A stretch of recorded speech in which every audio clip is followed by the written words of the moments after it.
Is it possible to marry someone and not truly know them? This story reveals that it absolutely is.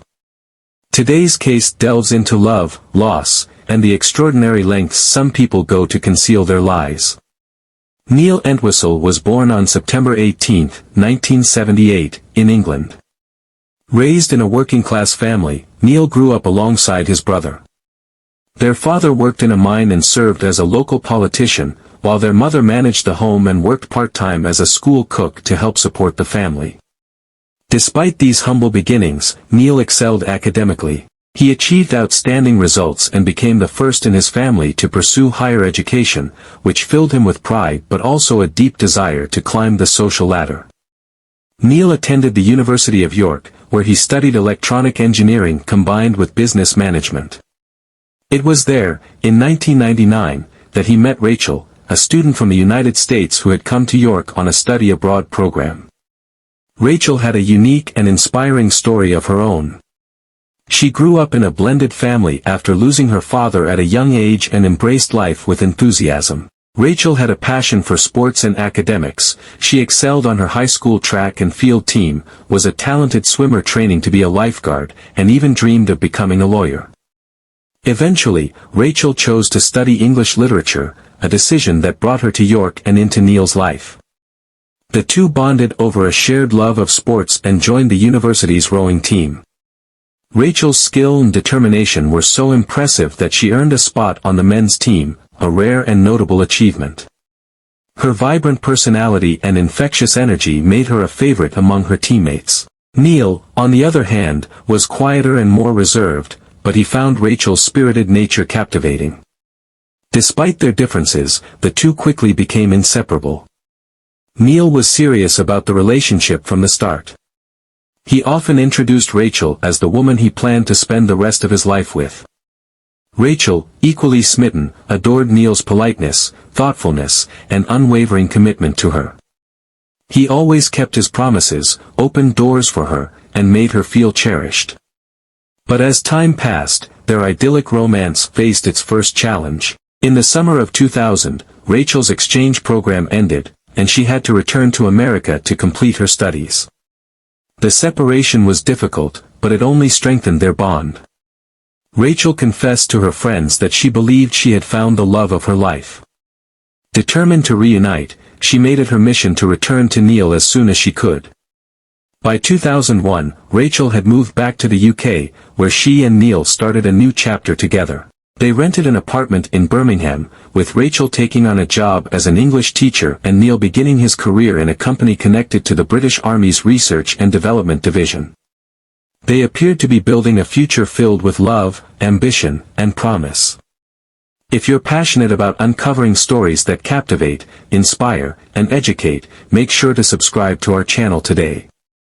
By subscribing, you'll never miss a moment as we dive deep into compelling cases, unsolved mysteries, and thought-provoking content. Hit the like button if you found this story insightful, and don't forget to turn on notifications so you're the first to know when we release new videos. Let's grow this community together and bring light to the stories that matter. But beneath the surface of their seemingly perfect relationship lay secrets that would unravel their lives in ways no one could have foreseen. Neil and Rachel's relationship seemed to be a modern fairy tale. In 2003, Neil proudly shared online that he would soon marry the most amazing woman in the world. On August 10th of that year, the couple exchanged vows in a picturesque ceremony that looked like something out of a dream. It was a day filled with love and promise. Their honeymoon took them across the Mediterranean, a romantic journey that seemed to set the stage for their perfect life together. Professionally and personally fulfilled, Neil and Rachel decided it was time for the next chapter of their lives, starting a family. By April 2005, their dream became a reality when their daughter, Lillian, was born. Neil was overjoyed and even created a special website to share photos of their new family with loved ones, especially Rachel's relatives in the United States. The site was a virtual scrapbook of joy, filled with images of a smiling baby, doting parents, and snapshots of what appeared to be the ideal family life. Despite the outward perfection, subtle differences between Neil and Rachel's personalities began to emerge. Rachel, although not originally from England, had adapted exceptionally well to life there. She was beloved by her students, who often called her even when she was on maternity leave, and had built a strong network of friends. Neil, however, remained somewhat isolated. He carried deep insecurities about his working-class background, convinced that his accent and upbringing were barriers to his career progression. These feelings grew heavier with time, fueling a sense of inadequacy. Neil eventually proposed a solution to his frustrations, moving to the United States. He believed this change could provide a fresh start, a place where his accent wouldn't mark him as different and where new opportunities might await. Rachel embraced the idea with enthusiasm. She missed her family and friends back home and was thrilled at the thought of raising Lillian in the same environment where she had grown up. Saying goodbye to her life in England was bittersweet, but the excitement of reuniting with her loved ones outweighed her sadness. Neil managed to arrange a remote working agreement with his employer, allowing him to keep his impressive $10,000 a month salary while living abroad. By September 2005, the family of 3 relocated to the United States, temporarily staying with Rachel's mother and stepfather.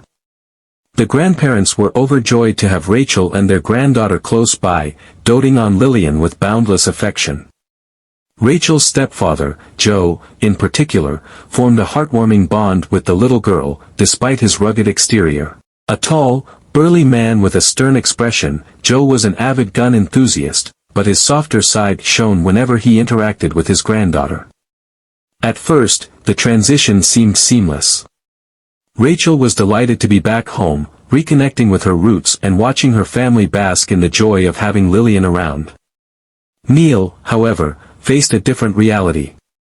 While he had hoped the move would alleviate his insecurities and provide a sense of belonging, he began to feel increasingly out of place in his new environment. His career, once a source of pride, now felt distant and disconnected as he adjusted to remote work. Even as Rachel thrived, Neil's struggles grew. The weight of his internal battles, combined with the pressures of maintaining a picture-perfect family image, began to create cracks in their seemingly idyllic life.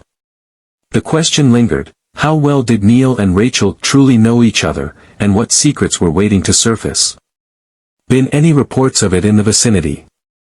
The rented white BMW was nowhere to be found, raising further questions. Officers also checked with neighbors, hoping to gather information about the family's whereabouts.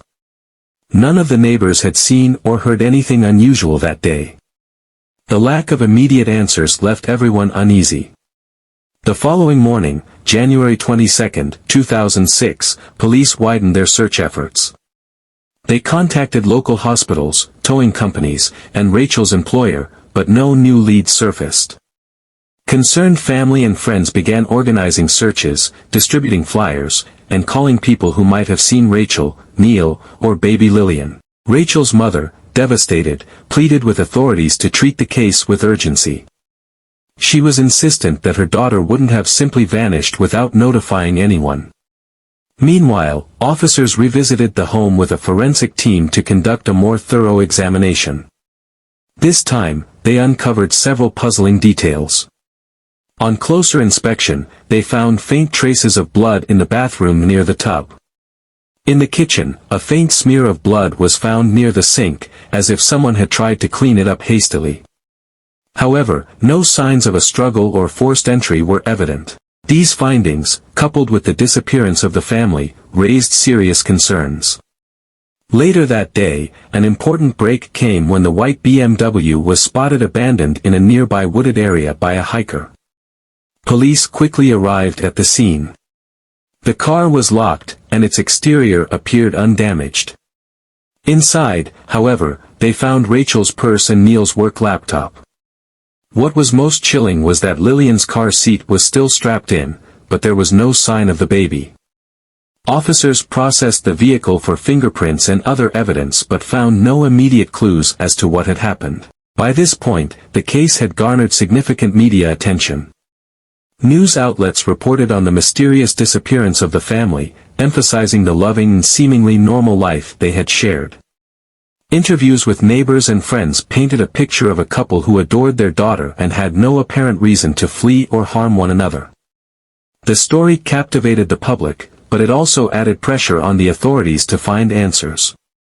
As days turned into weeks, investigators began piecing together a timeline of events. A review of Rachel and Neil's financial records revealed no unusual activity, no large withdrawals, no plane tickets, and no indications they were planning to leave town. However, Neil's recent job search raised some eyebrows. Records showed he had been struggling to secure work and had been turned down for multiple positions. Emails recovered from his laptop hinted at growing frustration and desperation, though nothing suggested he was planning anything drastic. Forensic analysis of the blood traces found in the house confirmed that they belonged to Rachel, but the amount was too small to indicate a fatal injury. Still, this discovery deepened the mystery. What had happened in the home, and why had the family disappeared without a trace? The breakthrough finally came 3 weeks later when a jogger in a remote area stumbled upon a set of footprints leading into the woods. Following the trail, search teams found what they had dreaded, a shallow grave containing Rachel's body. She had suffered blunt force trauma to the head, and her hands showed defensive wounds, indicating she had fought back against her attacker. However, there was still no sign of Neil or Lillian. The discovery of Rachel's body turned the investigation into a homicide case. Public speculation ran rampant, with theories ranging from a botched burglary to a domestic dispute that had spiraled out of control.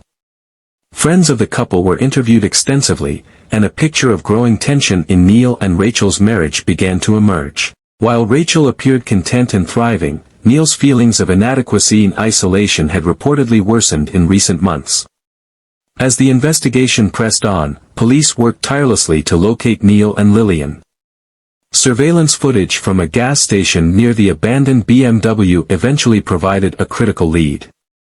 Grainy images showed a man matching Neil's description purchasing a small canister of gas late at night on January 20th, just hours before the family was reported missing. Was Neil running from something, or someone? Or was he responsible for the tragedy that had befallen his wife? The search for answers continued, with every clue only deepening the mystery of what truly happened to Rachel, Neil, and their daughter. Accounts, making it inaccessible at the moment. Rachel's parents had initially dismissed this as a minor issue, chalking it up to the complexities of international finances. However, now it seemed like a glaring red flag. As investigators delved deeper into Neil's background, they began uncovering a web of inconsistencies and half-truths. Neil Entwistle's digital footprint revealed several curious activities. His laptop, found in the abandoned BMW, contained searches that pointed to financial troubles. He had frequented forums about debt consolidation and had bookmarked articles on how to access quick cash. Additionally, his browsing history showed visits to sites about firearms and their silencers, a detail that now took on chilling significance given Rachel and Lillian's cause of death. Further examination of Neil's financial records painted a dire picture.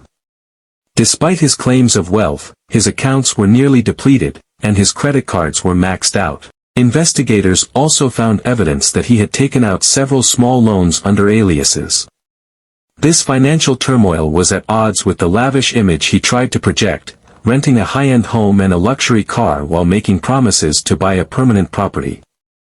As the investigation gained traction, international law enforcement agencies were contacted to assist in tracking Neil's movements. Surveillance footage from Logan International Airport confirmed that Neil had boarded a flight to London the day after Rachel and Lillian were likely killed. British authorities were alerted, and the search for Neil extended overseas. Meanwhile, in Hopkinton, the community was reeling from the revelations. Friends and neighbors who had initially described Neil as polite but reserved now began to share anecdotes that painted him in a more troubling light. Several people recalled instances where Neil seemed evasive or overly defensive when asked about his job or his life in England. Others mentioned that he appeared detached, even during moments of joy, like Lillian's baptism. The case took a dramatic turn when Neil was located at his parents' home in Worksop, England, nearly 3 weeks after the bodies were discovered. British authorities detained him for questioning while Massachusetts law enforcement worked to extradite him. Neil initially cooperated, claiming he had fled to England out of fear and grief. He alleged that he had found Rachel and Lillian dead and panicked, believing he would be blamed. However, Neil's story unraveled under scrutiny. Forensic evidence directly contradicted his claims. Gunshot residue was found on his clothing, suggesting he had fired the weapon used in the murders.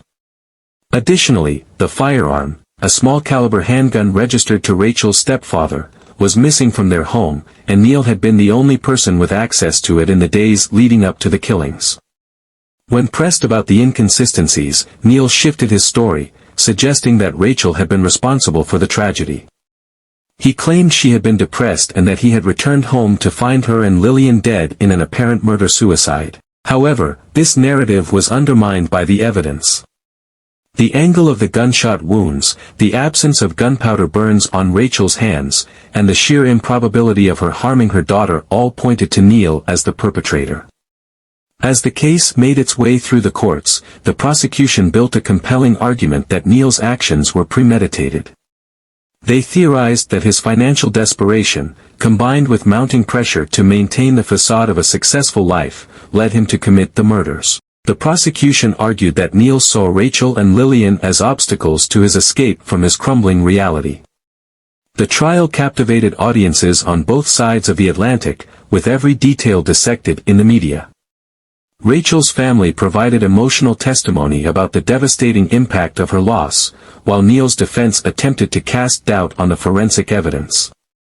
Despite these efforts, the jury found Neil guilty of first-degree murder for both Rachel and Lillian. He was sentenced to life in prison without the possibility of parole. For Rachel's family, the verdict brought some measure of closure but could never fill the void left by her and Lillian's deaths. The case remained a sobering reminder of how outward appearances can mask inner turmoil, and how devastating the consequences can be when that turmoil is left unchecked. Flight using the last of his available credit. Neil packed a small bag, gathered essential documents, and made his way to Logan International Airport. Surveillance footage showed him walking briskly through the terminal, avoiding eye contact with anyone. He purchased a last-minute ticket to London, further draining his dwindling finances, and boarded the plane under an assumed calm that investigators later described as eerily composed. Neil's arrest in London marked the beginning of a complex extradition process. Despite attempts by his defense to block extradition on procedural grounds, citing concerns over a potential life sentence without parole in the United States, the British courts ruled in favor of his transfer. On March 2, Neil was flown back to Massachusetts under tight security, where he was formally charged with 2 counts of first-degree murder, illegal possession of a firearm, and other related charges. The trial began in October, and it quickly became one of the most highly publicized cases of the decade. The prosecution's case was airtight, built on a combination of forensic evidence, digital footprints, and Neil's inconsistent statements. Key evidence presented. The gun, the murder weapon, a .22 caliber handgun from Rachel's stepfather's collection, was linked to Neil through DNA evidence. Traces of Rachel's blood inside the barrel further proved its use in the crime. Forensic analysis, gunshot residue found on Neil's clothing indicated that he had recently fired a weapon. The angle and proximity of the wounds ruled out Rachel's involvement as the shooter, contradicting Neil's claim of a murder-suicide. Financial motive. The prosecution painted a clear picture of Neil's financial struggles, highlighting his fraudulent schemes, mounting debts, and the pressures of maintaining a facade of wealth. They argued that Neil viewed his family as a financial burden he could no longer sustain. Digital footprint. Investigators revealed Neil's online activity, which included searches for how to use firearms, ways to flee the country without detection, and even disturbing inquiries about life insurance payouts after homicide. Behavior post-crime. Neil's calm demeanor and decision to leave the country immediately after the murders were presented as evidence of premeditation and guilt. The prosecution pointed out that an innocent man would have sought help or contacted authorities. Neil's defense team attempted to cast doubt on the forensic evidence, suggesting the possibility of contamination or procedural errors. They also claimed that Neil's flight to England was not an act of guilt but one of fear and confusion. In a last-ditch effort, the defense argued that Neil had a history of untreated mental health issues, which impaired his ability to act rationally under stress. However, these arguments failed to resonate with the jury. The prosecution systematically dismantled each point, reinforcing Neil's calculated actions and the overwhelming evidence against him. On November 16, after just 12 hours of deliberation, the jury found Neil Entwistle guilty on all counts. The judge sentenced him to 2 consecutive life terms without the possibility of parole. The courtroom was filled with quiet sobs from Rachel's family as the verdict was read, while Neil remained expressionless, his stoic facade unbroken. The case left an indelible mark on everyone involved. Rachel's family established a foundation in her and Lillian's memory, aiming to support victims of domestic violence and raise awareness about financial abuse, a lesser-known but equally devastating form of control. If you're passionate about uncovering stories that captivate, inspire, and educate, make sure to subscribe to our channel today. By subscribing, you'll never miss a moment as we dive deep into compelling cases, unsolved mysteries, and thought-provoking content. Hit the like button if you found this story insightful, and don't forget to turn on notifications so you're the first to know when we release new videos. Let's grow this community together and bring light to the stories that matter. The Entwistle case also sparked broader discussions about the pressures of societal expectations and the dark lengths some might go to preserve a false image. Neil's double life became a cautionary tale of deception, highlighting the importance of open communication and vigilance in relationships. For Neil, life in prison offered little solace. Reports from correctional officers described him as isolated and withdrawn, rarely speaking to other inmates or participating in activities. He maintained his innocence, filing multiple appeals, all of which were denied. Over the years, true crime enthusiasts and psychologists alike have analyzed the Entwistle case, delving into the psychological profile of a man capable of such horrific acts. The story continues to serve as a chilling reminder of how appearances can deceive and how unchecked desperation can lead to unimaginable tragedy. For Rachel's family, the pain remains, but so does their resolve to honor her and Lillian's memory by helping others avoid similar fates. Businessman who prioritized his own survival over the lives of his family. They painted a picture of a man consumed by greed, deceit, and desperation, willing to commit the unthinkable to escape the financial and personal ruin he faced. The defense, on the other hand, argued that Neil was a loving husband and father who had no history of violence. They claimed there was no direct evidence linking him to the murders beyond the presence of his DNA on the gun, which they explained could be due to innocent contact. They maintained Neil's narrative that Rachel, overwhelmed by financial pressures and isolation, had committed a murder-suicide. The defense team brought in a forensic psychologist who testified that Rachel may have been suffering from undiagnosed postpartum depression, which, in extreme cases, can lead to tragic actions. However, under cross-examination, the expert admitted they had never met Rachel and based their conclusions on second-hand reports and speculation. The prosecution delivered its most damning evidence in the form of surveillance footage. Recorded the morning of January 20th, it showed Neil entering a local electronics store at 9:12 a.m. and leaving at 9:20 a.m., a far cry from the hours-long errand he claimed to have been on. The timestamp indicated he would have returned home well before 10 a.m., the estimated time of the murders. Additionally, forensic analysis of Neil's laptop revealed that between 10:15 a.m. and 11 a.m. he accessed multiple websites, including travel booking platforms and financial management sites. This contradicted his assertion that he was out of the house during that time. Perhaps the most chilling discovery was an encrypted file on Neil's laptop labeled Plan B.doc. When decrypted, it contained detailed instructions on how to stage a crime scene, dispose of evidence, and flee the country. The document outlined steps strikingly similar to the sequence of events following Rachel and Lily's deaths. Rachel's mother, Susan, took the stand to share her daughter's love for her family and her dreams of a bright future in America. She described Rachel as resilient and optimistic, traits incompatible with the defense's portrayal of her as a distraught and suicidal mother.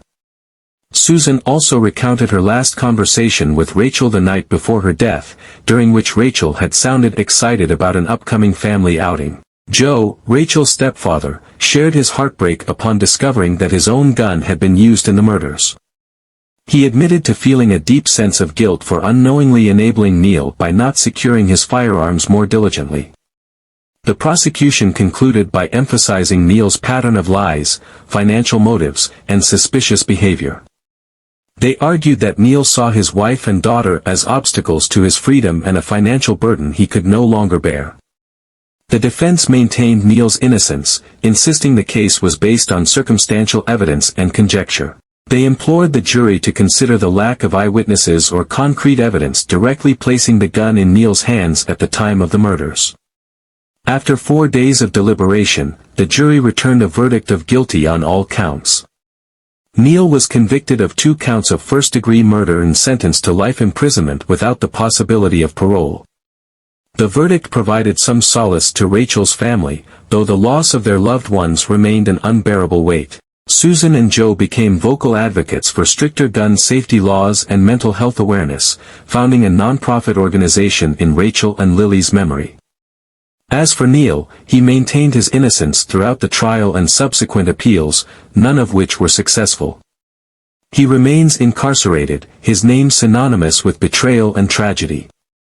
The case, which gripped international attention, serves as a haunting reminder of the devastating consequences of unchecked deceit, financial desperation, and familial betrayal. Rachel and Lily's story continues to inspire efforts to prevent domestic violence and raise awareness about the complexities of mental health and financial stress within families. Neil was painted as a failed husband and father who murdered his wife and child in their own bedroom. The prosecution leaned heavily on the narrative of a man drowning in debt, consumed by deceit, and willing to kill to cover his tracks. Yet, the defense countered this portrayal, emphasizing that Neil loved his wife and daughter and argued that his questionable decisions after their deaths stemmed from desperation, not guilt. Witnesses testified that Neil and Rachel seemed like a happy couple who shared mutual respect and affection. No one had suspected Neil's secret struggles or his double life, and the defense insisted that Rachel likely hadn't known either. Instead, the defense proposed an alternative theory: Rachel, isolated and possibly suffering from postpartum depression after moving to the United States, might have committed a murder-suicide. They pointed to gunshot residue found on both of Rachel's hands as evidence. However, the prosecution dismantled this claim by highlighting the physical impossibilities of Rachel's alleged actions, given the position of the bodies and the trajectory of the bullets. Throughout the trial, Neil's behavior after the murders came under intense scrutiny. Instead of calling emergency services or informing Rachel's parents, he fled the country, withdrawing as much money as he could before purchasing a one-way ticket to England. The prosecution painted this as an admission of guilt, while the defense argued it was the panicked reaction of a grieving man. When Neil's laptop was analyzed, prosecutors found a password-protected file created just days before the murders, containing searches for crimes involving knives. Combined with evidence of Neil's online scams and his inappropriate internet activity, the jury was presented with a picture of a man leading a deceitful life that was crumbling under financial pressure. In the end, the jury delivered its verdict. Neil was found guilty of all charges and sentenced to life imprisonment without the possibility of parole. His parents, devastated by the outcome, stood by their son, insisting on his innocence and holding to the belief that Rachel had taken her own life and their grandchild's. They vowed to appeal the decision and fight for Neil's exoneration. Despite their efforts, Neil's appeals were rejected. The evidence gathered from the couple's home, including the gun and other key items, was deemed admissible. Over the years, Neil continued to maintain his innocence, filing petitions and raising new concerns about jury conduct during the trial. One juror, after the verdict, admitted to conducting her own informal experiment, comparing her arm length to Rachel's and concluding that Rachel couldn't have committed the murder-suicide. Neil argued that this biased the jury's decision, but his petitions were denied. By 2023, Neil remained in prison, continuing to exhaust all legal avenues. His case had become a tragic saga of a family torn apart by suspicion, betrayal, and unanswered questions. Rachel's family mourned her and her daughter, convinced of Neil's guilt, while Neil's parents clung to the belief that their son was innocent, a victim of a miscarriage of justice. The court's decision reflected a grim reality. Life sentences for first-degree murder in Massachusetts allowed no possibility of parole, save for a gubernatorial pardon, a rare and unlikely event. The judge, during sentencing, emphasized this, rejecting the need for symbolic consecutive sentences, as they would not alter Neil's ultimate fate. Additionally, Neil was prohibited from profiting from his story in any way, whether through book deals or media engagements. Despite the years that had passed, the case remained shrouded in mystery for some. Neil's supporters pointed to gaps in the prosecution's narrative, while others saw his actions as clear evidence of guilt. The truth of what happened in that house may never be fully known, leaving a haunting legacy for both families involved. The website, including the registration details and the list of charities we support. We encourage anyone who can participate to join us, whether you're walking, biking, driving, or simply attending the event. Every step we take together is a step closer to raising awareness and preventing tragedies like this from happening to other families.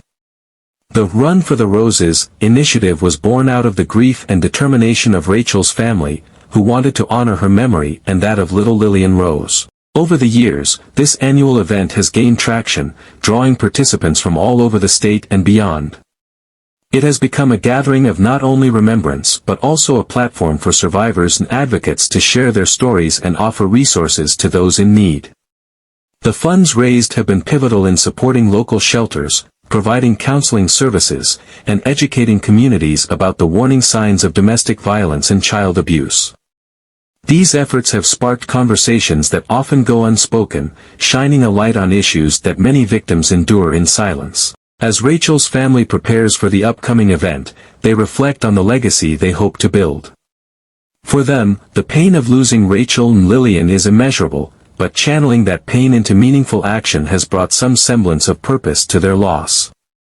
We can't bring them back, Rachel's mother says, but we can make sure their lives weren't in vain. If we can save just one family from going through what we did, then this is all worth it.